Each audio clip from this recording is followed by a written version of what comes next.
সরাসরি অ্যানেলের grand daughter, অ্যানেলের নাতি। তো আমি আসলে টিকটকে একটা ভিডিও কালকে ছাড়ছিলাম, এদের আগের জেনারেশনে মানে আগের একটা বেবি হয়েছিল, দুইটা বেবি। তো আমি একটা ভিডিও ছাড়ছিলাম, একটা ছেলে বললো আর কি যে ছোটো ভাই যে এটা নাকি আসলে মানে মিথ্যা কথা বলতেছি, পেডিগ্রি নাই, এদের বাবা আমার পেডিগ্রি নাই, অমুকের নাতি আর এর নাতি, এটা নাকি ভুয়া যায়। বেবিটা দেখাইলাম, এবার বাবাটাকে দেখাইতেছি। এটা হচ্ছে বাবা মা সরাসরি নেদারল্যান্ড থেকে ইম্পোর্ট করা হাজি ব্রেন আশিক লফটের।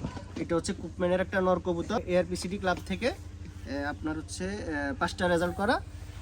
রিং নাম্বারটা দেখো 1082, 1082 2018, এই এআরপিসিডি। এই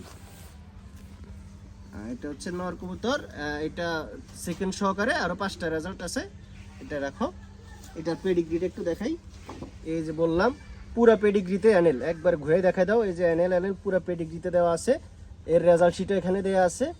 এই যে কুপম্যান থেকে আসা, এটাও দেওয়া আছে, এর মার সাইডেও কুপম্যান, বাবার সাইডেও কুপম্যান, নেদারল্যান্ডের সরাসরি অ্যানেলের ছেলে, মানে এটা হচ্ছে এই পেডিগ্রিতে স্পষ্ট আছে রেজাল্ট শিট সহকারে। আর এই হচ্ছে তার অকশনস পেপার, যে অকশনে কবুতরটা কিনা, এই যে ভ্যান 1082, এই যে স্পষ্ট লেখা আছে, রেজাল্ট সহকারে দেওয়া আছে। এখানে যে 2 হওয়া, 5 হওয়া, 14 হওয়া, 17 হওয়া স্পষ্ট দেওয়া আছে, 22 হওয়া কত কিলো থেকে তাও স্পষ্ট দেওয়া আছে। এই ওই এটা দাও, কার্ডের ভিতরে মাদি কবুতরটা দাও। তো আমি এটার সাথে জোড়া দিছিলাম, এটা আমার হচ্ছে বিআরপিএল ক্লাব থেকে ফার্স্ট হওয়া একটা মাদি কবুতর। এটা আমার লফটের রানী। তো এটারও আমি প্রমাণ দিব, যেহেতু বলছে ছোটো ভাই আমি নাকি চাপা মারি। এই যে ব্যান 2021 দেখাই দাও একটু, এই যে দেখা যায়, দেখো 70, 87, 22, এটা দেখা যায়।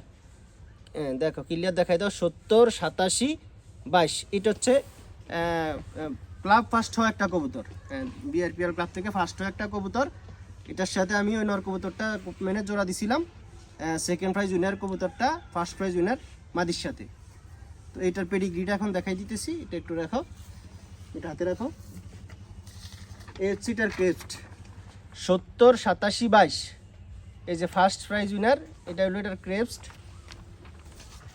এটা হচ্ছে এটার সার্টিফিকেট 70, 87, 22 সেম সব জায়গায়, শুধু ট্যাগ নাম্বার সেম, কোনো বেশ কম নাই, কোনো 19-20 হওয়ার কোনো সুযোগ নাই।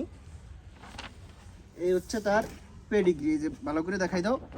এই যে 70, 87, 22 সেম ফার্স্ট প্রাইজ উইনার কবুতর, ফার্স্ট হওয়া বিআরপিএল ক্লাব থেকে ফার্স্ট হওয়া কবুতর। এবার বাচ্চাটা দাও, বাচ্চাটা দিয়ে দাও।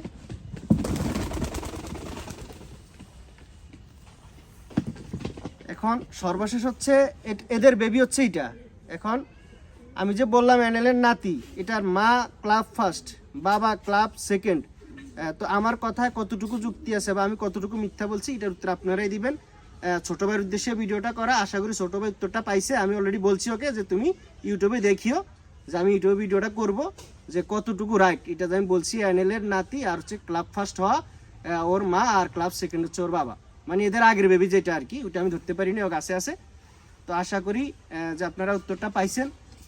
কথা কাজে মিল রেখে কাজ করার চেষ্টা করি। অনলাইন জগৎটা এরকম একটা জিনিস যে শুধু চাপা, যার চাপার জোর আছে সে দেখতেছি অনেক অনেক কিছু করতে পারতেছে। তো টোটাল কথা হচ্ছে ভাই, অনলাইন জগতে আমি আমার শখ, ব্যক্তিগত ব্যাপার, আমার মোটর সাইকেলের তেল খরচ করে আমি কবুতর ছাড়াছাড়ি করি, টসে নামাই, এটা আমার ব্যক্তিগত ব্যাপার। আমার ভালো লাগছে, আমি অনেক টাকা দিয়ে কবুতর কিনি। একটা ক্লাব পাস সহ কবুতর কত, এটা আপনারা বেশ ভালো করে জানেন যারা কবুতর পালেন। বা একটা কুপম্যানের নেদারল্যান্ডের একটা নর কবুতর, সরাসরি নেদারল্যান্ডের ছেলে, কুপম্যানের ক্লাব সেকেন্ড হয়, এই কবুতরটার দাম কত হইতে পারে অকশনে, এটা বেশ ভালো করে জানেন যারা কবুতর পালন করেন। এটা আমার ব্যক্তিগত ব্যাপার, আমার ভালো লাগে, আমি দামি কবুতর পালি, আমার এত প্যারা না। আমি কি কবুতর সেলফ দিই? সেলফ দিই না, তাহলে এত মাথা